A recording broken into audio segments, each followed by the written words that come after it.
और एक तरीके से इस वक्त जंतर मंतर जंग का मैदान बना हुआ है। जंग का मैदान इसलिए कह रहे हैं क्योंकि जो तस्वीरें सामने आ रही है वो कुछ यही बयां करती है। हालात ऐसे हैं जिससे सरकार और विपक्ष को आमने सामने लाकर खड़ा कर दिया है। छात्रों के मुद्दे से ज्यादा सियासत का शोर है और शोर के बीच पहली बार प्रधानमंत्री मोदी ने इस विषय पर अपनी चुप्पी तोड़ी। प्रधानमंत्री नरेंद्र मोदी ने एक्स पर आज पोस्ट कर सीधे शब्दों में कहा कि देश के युवाओं का हित और उनका भविष्य सर्वोपरि है। अपनी खामोशी तोड़ते हुए पीएम मोदी ने बड़ा राजनीतिक संदेश देने की कोशिश की है। पीएम ने छात्रों को भरोसा दिलाया उनकी सरकार युवाओं के भविष्य से कोई समझौता नहीं करेगी और हर गुनहगार को कठोर सजा मिलेगी।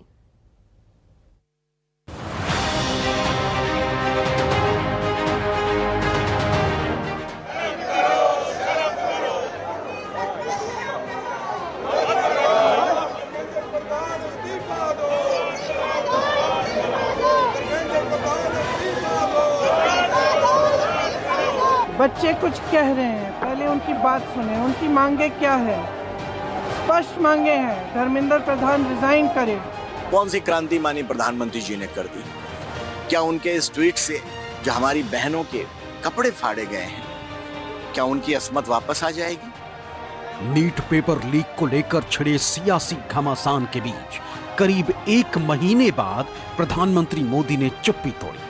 शायद हालात से उन्हें भी समझ आने लगा कि चीजें अब हाथ से निकल रही। एक तरफ सीजेपी जंतर मंतर पर डेरा डाले हुए, दूसरी तरफ विपक्ष ने नीट पेपर लीक को लेकर अपना मजबूत सियासी एजेंडा बना लिया। इन सब के बीच प्रधानमंत्री नरेंद्र मोदी ने एक्स पोस्ट लिखी। इसमें कहा गया कि परीक्षा प्रणाली में पारदर्शिता और निष्पक्षता सुनिश्चित करना सरकार की सर्वोच्च प्राथमिकता है। पीएम मोदी ने एक्स पोस्ट में लिखा, देश के युवाओं का हित और उनका भविष्य हमारी सर्वोच्च प्राथमिकता है।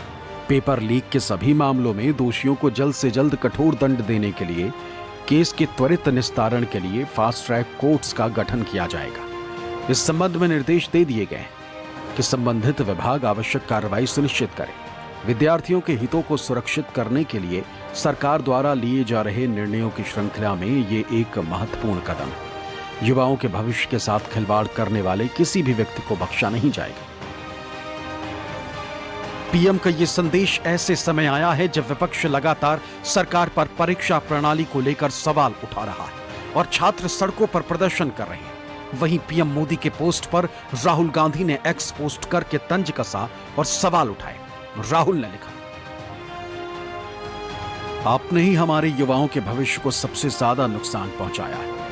आपने न सिर्फ हमारे शिक्षा तंत्र पर पूरा कब्जा होने और उसे बर्बाद होने दिया, उसे बढ़ावा भी दिया और इसके जिम्मेदार हर व्यक्ति को संरक्षण दिया। छात्रों की मांग साफ है, धर्मेंद्र प्रधान को पद से हटाएं, छात्रों से माफी मांगे, छात्रों के साथ हिंसा करने वालों के खिलाफ कार्रवाई करें।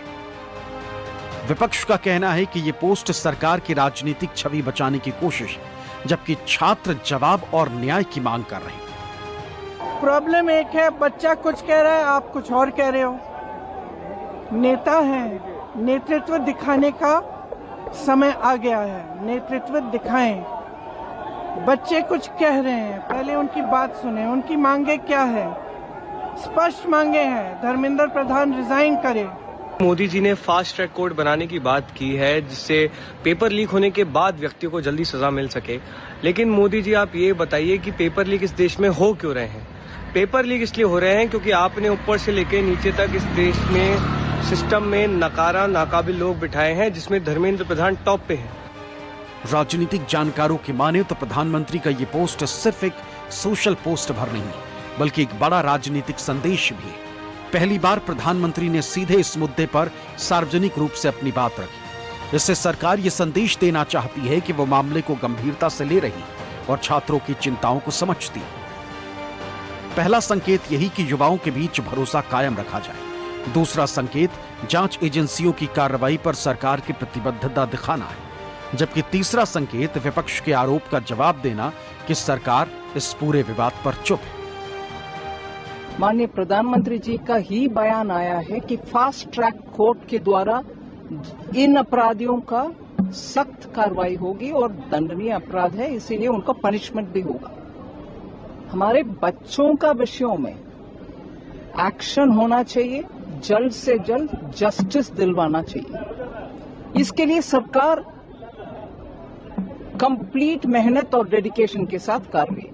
हमारा कांग्रेस पार्टी और विपक्ष से अनुरोध है कि विषय का राजनीतिकरण ना करें, भागे मत, चर्चा कीजिए।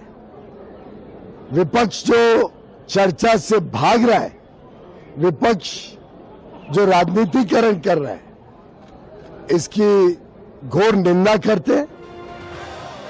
हालांकि विपक्ष ने प्रधानमंत्री की इस पोस्ट को लेकर सरकार पर और तीखा हमला बोला। कांग्रेस समेत कई विपक्षी दलों ने सवाल उठाया कि अगर सरकार वास्तव में गंभीर थी तो इतनी देर बाद प्रधानमंत्री को बयान क्यों देना पड़ा। समाजवादी पार्टी सांसद राजीव राय ने पीएम मोदी की पोस्ट को कोट करते हुए एक्स पर लिखा, हुजूर आते आते बहुत देर कर दी। समझ में नहीं आता कि एक व्यक्ति, एक मंत्री देश से बड़ा, बच्चों के भविष्य से बड़ा हो जाएगा। नीट परीक्षा के बाद 22 छात्रों ने अपनी जान दे दी, और कितने लेंगे, कितनों पर लाठी चलाएंगे। विपक्ष का आरोप है कि सिर्फ सोशल मीडिया पोस्ट से छात्रों का भरोसा वापस नहीं आएगा। सरकार को जवाबदेही तय करनी चाहिए, परीक्षा प्रणाली में व्यापक सुधार करने चाहिए और जिम्मेदार लोगों के खिलाफ एक्शन लेना चाहिए। आज तक क्यों चुप बैठे, क्यों बात नहीं करे? ये इस हालात को बनाने के लिए, बच्चों को सड़क पर उतरने के लिए, लाठियां खाने के लिए अगर किसी ने मजबूर किया है या किसी ने ये वातावरण तैयार किया है, ये प्राइम मिनिस्टर ने किया है, दूसरे को किए नहीं। सिर्फ वो खुद ही ये स्थिति उन्होंने पैदा की है। कौन सी क्रांति मानी प्रधानमंत्री जी ने कर दी? क्या उनके इस ट्वीट से जो हमारी बहनों के कपड़े फाड़े गए हैं, क्या उनकी असमत वापस आ जाएगी? क्या जो उन छात्रों के ऊपर लाठी चार्ज हुआ है, उनके बदन घायल हैं, वो जंतर मंतर पर आज इतने लंबे समय से बैठे हुए हैं, क्या उनकी डिमांड पूरी हो गई? नीट को लेकर जारी प्रदर्शन को लेकर सरकार जिस तरह से पिछले 72 घंटे में एक्टिव हुई है, इससे इतना तो साफ है कि इस विषय ने सरकार को काफी असहज किया। लेकिन विपक्ष की इस घेराबंदी से बाहर निकलने की रणनीति भी सरकार ने तैयार की। फिलहाल नीट विवाद सिर्फ पेपर लीक तक सीमित नहीं रह गया। ये युवाओं के भरोसे, सरकार की जवाबदेही और विपक्ष की राजनीति, तीनों का बड़ा मुद्दा बन चुका है, जिससे सरकार जितना जल्द हो बाहर निकलना चाहती है ताकि संसद सत्र में बाकी विषयों पर चर्चा कर सके। दिल्ली से रमन कुमार और ऋषिकेश कुमार के साथ ब्यूरो रिपोर्ट, न्यूज़ 24।